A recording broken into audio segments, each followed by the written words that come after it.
नमस्कार शेतकरी मित्रांनो, शेतकऱ्यांची शेतीशाळा प्राकृतिक आधुनिक कृषी शोध प्रशिक्षण झाले रामपुरी बुद्रुकमध्ये आपले सहर्ष स्वागत आहे. शेतकरी मित्रांनो, आज आपण आहोत किट्टू मुलगीर यांच्या हळदीच्या प्लॉटवर.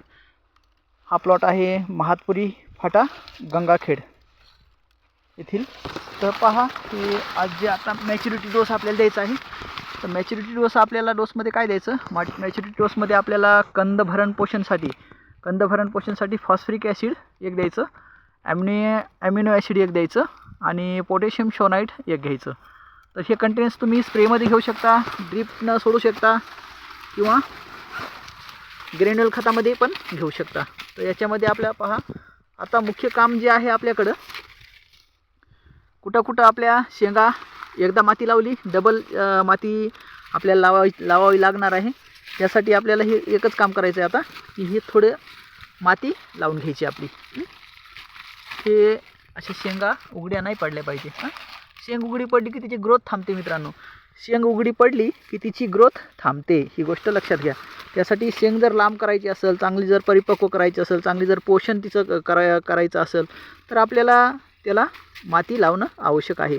त्या बुंद्यावर हळदीच्या समजा जे कंद आहे आपला, त्या कंदाच्या बुंद्यावर माती चढवणं आवश्यक आहे.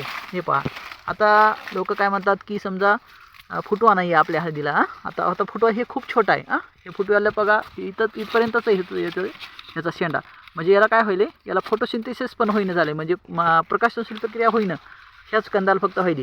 तर काय आता ही एक कंद आहे, एक कंद. तर त्याला पहा किती शेंगा आहेत, वरच शेंगा आहेत. जेवढ्या शेंगा वर येतात तेवढ्या शेंगा खाली पण आहेत याला. बघा हे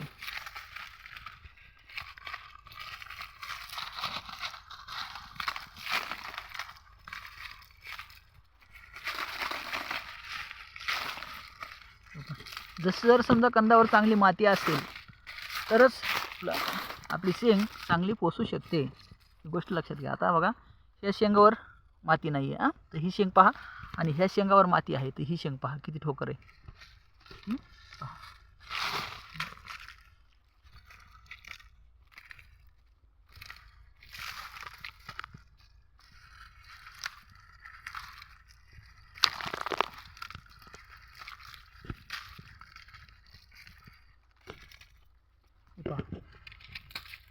समोरच तुमच्या किती फरक आहे हे तुम्हाला कळेल.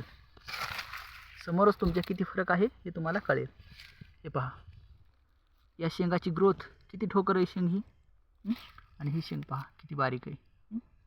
बारीक शेंग आहे आणि ही ठोकर शेंग आहे. किती ठोकर आहे, जाड शेंग, आणि ही बारीक शेंग आहे. आणि ह्यात जर समजा शेंगावर जर माती असती तर हे शेंग किती ठोकर झाली असती. आता हे पहा, हिरवे शेंगाचे जे कोंब आहेत ते हिरवे पडले म्हणजे याची ग्रोथ थांबली, ही गोष्ट लक्षात घ्या. हिरवे पडले म्हणजे याची ग्रोथ थांबली. आता हे पण शेंग वाढत होती, पण इथं माती नसल्यामुळे ही शेंग इथं स्टॉप झाली, याच्या पुढे नाही वाढणार.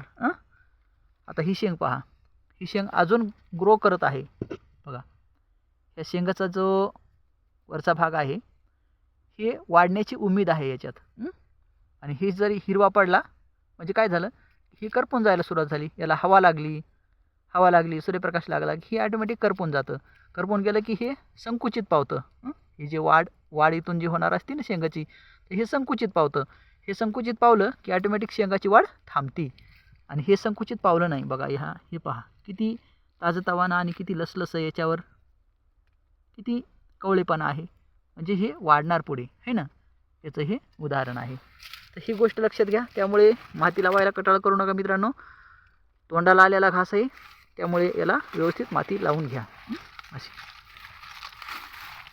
हे सांगणं आहे आपल्याला. मॅच्युरिटी डोसमध्ये आता शेवटची एक ड्रेंचिंग राहिली, आणि 2 स्प्रे महत्त्वाचे आहेत. एक ड्रेंचिंग 2 स्प्रे, त्यामध्ये आपला हा प्लॉट निघून जाईल. त्यामुळे आजपर्यंत टेक्नॉलॉजी आपण वापरली, इथून पुढं काही करू नका. उत्पादन भरघोस आणि दर्जादार आपल्याला मिळेल याची 100% गॅरंटी. तर मित्रांनो, आपली जी शेतीशाळेचे जे प्लॉट आहेत हे टोटल 30 क्विंटलाच्या पुढे जातील वाळून. कारण मित्रांनो आपले जे प्लॉट आहेत त्याच्यावर